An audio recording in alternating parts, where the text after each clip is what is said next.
ಇದೀಗ ಕರ್ನಾಟಕ ಸೇರಿದಂತೆ ಇಡೀ ದೇಶದ ವಿವಿಧ ರಾಜ್ಯಗಳ ಇಂಟ್ರೆಸ್ಟಿಂಗ್ ಸುದ್ದಿ ನೋಡೋಣ ನೇಷನ್ ಟಾಪ್ ನಲ್ಲಿ. 2002ರಲ್ಲಿ ಮುಖ್ಯಮಂತ್ರಿ ಆಗಿದ್ದಾಗ ನರೇಂದ್ರ ಮೋದಿ ಅವರು ಗುಜರಾತ್ನಲ್ಲಿ ಗಲಭೆಕೋರರಿಗೆ ಪಾಠ ಕಲಿಸಿದ್ದು, ಇದುವರೆಗೂ ರಾಜ್ಯದಲ್ಲಿ ಮತ್ತೆ ಗಲಭೆ ಸೃಷ್ಟಿಸಲು ಯಾರು ಧೈರ್ಯ ಮಾಡಲಿಲ್ಲ ಅಂತ ಕೇಂದ್ರ ಗೃಹ ಸಚಿವ ಅಮಿತ್ ಶಾ ಹೇಳಿದ್ದಾರೆ. ಗುಜರಾತ್ನ ಸನನ್ನಲ್ಲಿ ನಡೆದ ವೀಕ್ಷಿತ್ ಭಾರತ ಸಂಕಲ್ಪ ಯಾತ್ರೆಯಲ್ಲಿ ಅಮಿತ್ ಶಾ 370ನೇ ವಿಧಿಯನ್ನ ಒಂದು ಕ್ಷಣದಲ್ಲಿ ರದ್ದುಗೊಳಿಸಿದರು ಮತ್ತು ಭಗವಾನ್ ರಾಮನಿಗೆ ಮಂದಿರವನ್ನ ನಿರ್ಮಿಸಿದ್ರು ಪ್ರಧಾನಿ ಮೋದಿ ಅಂತ ಬಣ್ಣಿಸಿದ್ರು.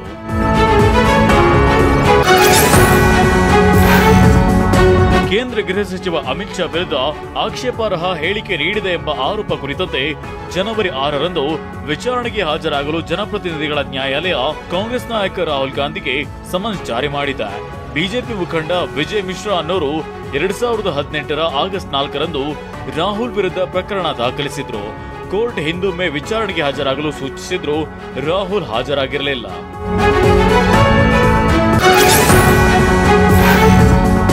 ಮಧ್ಯಪ್ರದೇಶದಲ್ಲಿ ಕಾಂಗ್ರೆಸ್ ಪಕ್ಷದ ಹೀನಾಯ ಸೋಲಿನ ಹಿನ್ನೆಲೆ ಕಾಂಗ್ರೆಸ್ ರಾಜ್ಯಾಧ್ಯಕ್ಷ ಸ್ಥಾನದಿಂದ ಕಮಲ್ನಾಥ್ ಅವರನ್ನ ವಜಾಗೊಳಿಸಲಾಗಿದೆ.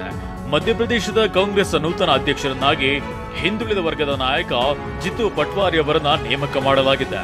ಉಮಂಗ್ ಸಿಂಘರ್ ಅವರನ್ನ ಸಿಎಲ್ಪಿ ನಾಯಕರನ್ನಾಗಿ ಮತ್ತು ಹೇಮಂತ್ ಕಟಾರೆ ಅವರನ್ನ ಮಧ್ಯಪ್ರದೇಶದ ಉಪನಾಯಕನಾಗಿ ನೇಮಿಸುವ ಪ್ರಸ್ತಾವನೆಯನ್ನ ಕಾಂಗ್ರೆಸ್ ಅಧ್ಯಕ್ಷರು ಅನುಮೋದಿಸಿದ್ದಾರೆ.